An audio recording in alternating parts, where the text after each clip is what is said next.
आता खबर विस्तारान वेंचणुके संबंधित SIR अधिकाऱ्यांनी चालू आशिल्ल्या खाशेल्या सारांश पुनरावलोकन प्रक्रियेत महत्वाची प्रगती सांगल्या। देशभरातल्या ह्या मोहिमेत हेर 12 राज्यांमदी गोंय मुखेल राज्य म्हणून उदेला। अधिकाऱ्यांच्या म्हणण्याप्रमाण 4 नोव्हेंबर सावन SIR प्रक्रिया सुरू जाल्ली आणि राज्यभर वट्ट 11,85,000 फॉर्म वाटून दिल्ले।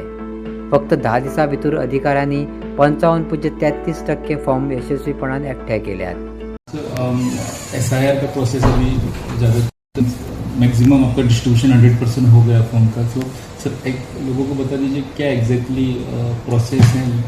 लोगों के मन में अभी भी डाउट्स हैं कि कैसे प्रोसेस है, आपका प्रोग्रेस कहाँ तक पहुँचा है लोगों को, और क्या बताना चाहिए।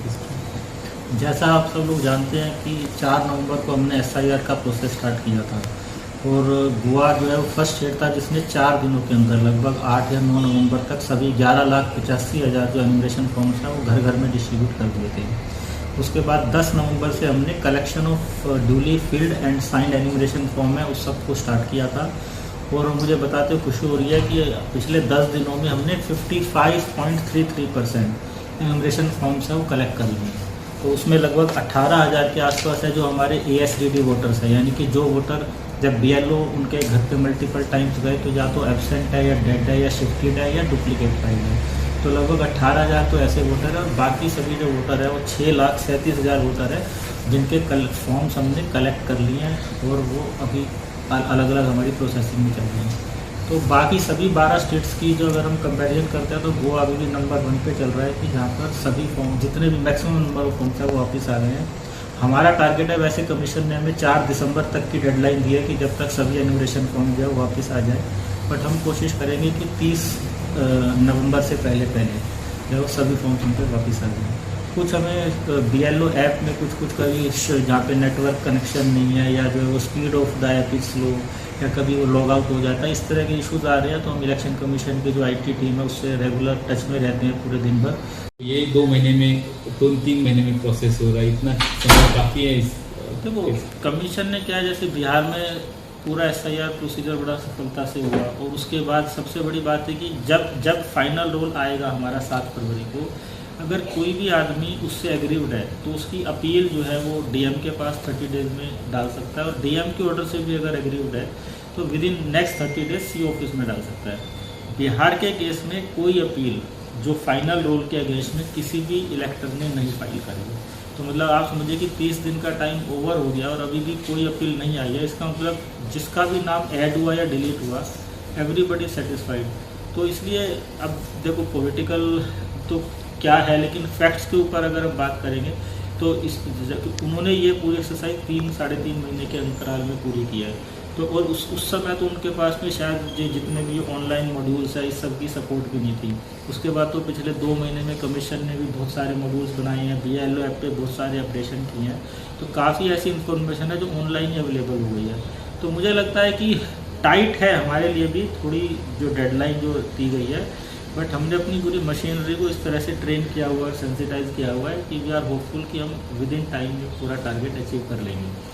SIR प्रक्रियेत बूथ पातळीचेर अधिकाऱ्यांक मतदार गैरहाजीर आशिल्ले, मेल्ले, शिफ्ट केल्ले वा डुप्लिकेट आशिल्ले जायते प्रकरण मेळ्ळे। तातूंत सुमार 18,000 नोंदी मेळ्ळ्यो। अशे विसंगती आता सुदारणेचो एक भाग म्हणून दुरुस्त करपाचें काम सुरू आसा। मजगती उरिल्ले 6,36,000 फॉर्म अजून एकठांय करपाचे आसात। ही प्रक्रिया चालू आसा आणि निस्थिरपणान फुडें वता अशें अधिकाऱ्यांनी आश्वासन दिलें। वो सीफेरर का क्या कैसा रजिस्टर हो जाएगा, क्योंकि lakhs of people are on ship, how they will register. लेकिन जो शिप पे है पूरा, जैसे ये तो हमारी अवधि जो हमने पहले से अनाउंस कर रखी है कि 4 नवंबर से 4 दिसंबर है। दूसरा हमने ये नहीं कहा कि खुद वोटर ही अपना एनुमरेशन फॉर्म भरे। एनुमरेशन फॉर्म तो ऑलरेडी उनके घर पे BLO छोड़ के आया है, कोई भी एडल्ट मेंबर उनके बिहाफ पे भर सकता है। तीसरा ऑनलाइन भी भरने की सुविधा है, तो अगर कोई टेम्परेरली एब्सेंट भी है स्टेशन से तो अभी तो ऑनलाइन भी फॉर्म भरने की सुविधा है। तो हर तरह की सुविधा दे रखी है ताकि ऐसा ना हो कि कोई आदमी किसी कारणवश अगर अवेलेबल नहीं है तो उसका नाम छूट जाए रोल से। All options are open. All options are open. जो पॉलिटिकल पार्टीज के रिप्रेजेंटेटिव्स हैं, हमने बीएलओ को बोला है कि अगर कहीं पर ऐसा लगता है कि कोई वोटर ज़्यादा रिजिड है, रेसिस्टेंट है और कोऑपरेट नहीं कर रहा है, तो फिर पॉलिटिकल पार्टीज भी स्टेक होल्डर है इस पूरे प्रोसेस में। तो अगर एक से नहीं तो किसी और जो भी बीएलओ उसमें कोऑपरेट करके उनको समझाकर और पूरा डिटेल भर के दे दे तो वो भी है। अब अगर कोई बिल्कुल ही अड़ जाए कि है तो उस केस में देखिए इस तरह के इतने लिमिटेड केस होंगे कि अगर 4 तारीख को उनका फॉर्म आ भी जाए तो हम ये इंश्योर करेंगे कि उनका जो बाय मिडनाइट और 4th वो फॉर्म डिजिटाइज हो जाए। You ask help from political BLS also, उनका क्या रोल है, वो कितने व्हाट लेवल तक? देखो पहले जब ये प्रोसेस शुरू हुआ था उस समय तो बहुत कम पार्टीज ने अपने बीएलएस अपॉइंट किए थे। हमने 2 या 3 मीटिंग्स अपने लेवल पे की, डीओज ने भी की, कुछ ईआरओ ने भी अपने पास की, तो उसके बाद काफ़ी पॉलिटिकल पार्टीज ने अपने बीएलएस अपॉइंट कर दिए। तो इसमें ये है कि हर पार्टी का जो बूथ लेवल एजेंट है वो ज़्यादा से ज़्यादा 50 enumeration forms per day collect करके फिल्डअप करके और एक उनकी समरी एक आगे फ्रंट पेज पे एक समरी बना के और ये सर्टिफाई करके कि मैंने सब चेक कर लिया सब ठीक है, वो बीएलओ को दे सकता है।